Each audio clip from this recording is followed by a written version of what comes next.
আসসালামু আলাইকুম। চলে এসেছি মাই এভরিথিং ব্লগ থেকে আপনাদের মাঝে কিছু বিনোদন নিয়ে। সারাদিন কি করছি বা করছি না কিছু আপনাদের মাঝে নিয়ে এসেছি। তো এইটাই আমার ফার্স্ট ব্লগ। আমি ঢাকা থেকে কলি বলছি। তো আশা করছি সবাই ভালো আছেন। আলহামদুলিল্লাহ আমিও ভালো আছি, কিন্তু আমার একটু ঠান্ডা লাগছে, গরম ঠান্ডা বলে এটাকে। তো এই জন্য আমার গলার আওয়াজটা একটু বসা। তো খুব আশা ছিল জীবনে কিছু একটা করব। সবাই তো এখন তো সবাই এগিয়ে যাচ্ছে সামনের দিকে।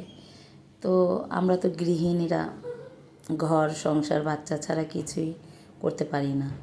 তো কেন যেন ইচ্ছে হলো ব্লগ চ্যানেল খোলার জন্য।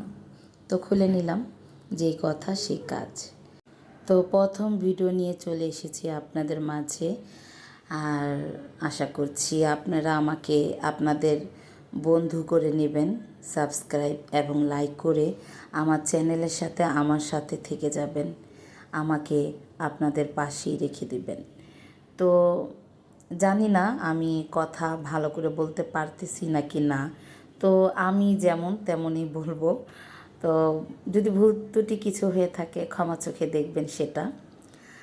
তো এই যে প্রতিদিনের রুটিন, সকালে নাস্তা খেলাম, চা আর বিস্কিট খেয়ে নিলাম।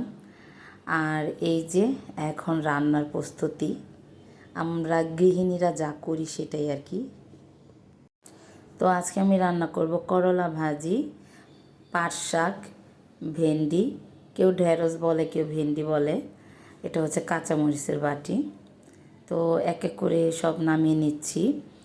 পাট শাক দিয়ে কিছু ডাল দিয়ে রান্না করব, আর কিছু পাট শাক ভাজি করব। তো ভালো লাগে আমার কাছে, পাট শাক খেতে আমার খুবই ভালো লাগে। তো এই যে এগুলো একটু ধুয়ে নেব আর চালটা ভিজিয়ে রাখবো, কারণ চালটা ভিজিয়ে রাখলে চালটা নরম হয়ে থাকে, যার কারণে ভাতটা তাড়াতাড়ি হয়ে যায়। আমার তো আবার সিলিন্ডার বোতলের গ্যাস, যার কারণে চালটা ভিজিয়ে রাখি। তো গলার অবস্থা কিন্তু একদম খারাপ, কথা বলতে খুব কষ্ট হইতেছিল, একদম গলার আওয়াজটা বসা।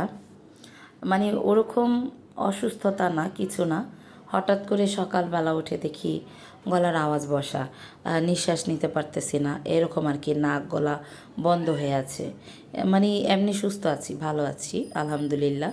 তো এই যে দেখেন রান্না করে ফেলছি ভাত, এই যে পাট শাক দিয়ে মুসুরের ডাল, খুব পছন্দ করি আমরা। আর এখানে ভাজিও করছে। আমার মেয়ে বলতেছে পাট শাকের ভিতরে একটু আলু দিবা কুচি কুচি করে। করলা ভাজিতে দিছি, এটা হচ্ছে ভেন্ডি। করলা ভাজিতে আমরা দিই, এই যে এখানে করলা কম আলু বেশি। আর পাট শাকে কেউ আলু দেয় না, আমিও দেই না, মেয়ে বলছে তাই দিলাম। আমার কথা হলো খেতে পারলেই হচ্ছে। তো এই জন্য একটু আলু দিছি। আর এই যে এখন আমি খাবো।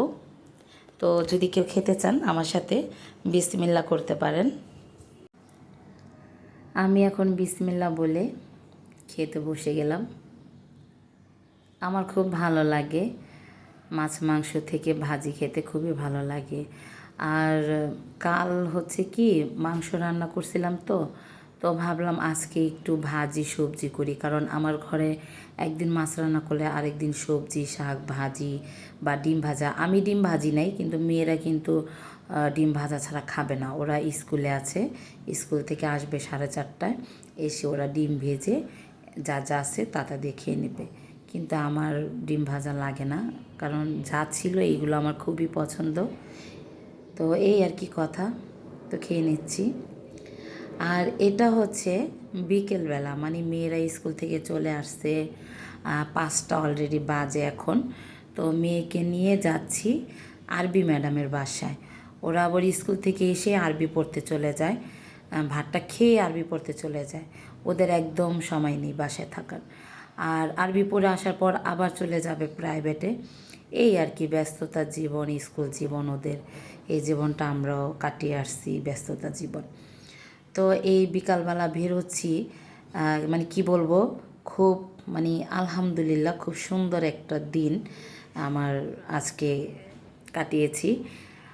মানে খুব ঠান্ডা আবহাওয়া, একদম মিষ্টি মিষ্টি, মানে রোদ নাই, বলতে গেলে রোদ নাই, ওরকম একটা মিষ্টি আবহাওয়া, মিষ্টি বাতাস, খুব ভালো লাগতেছিল।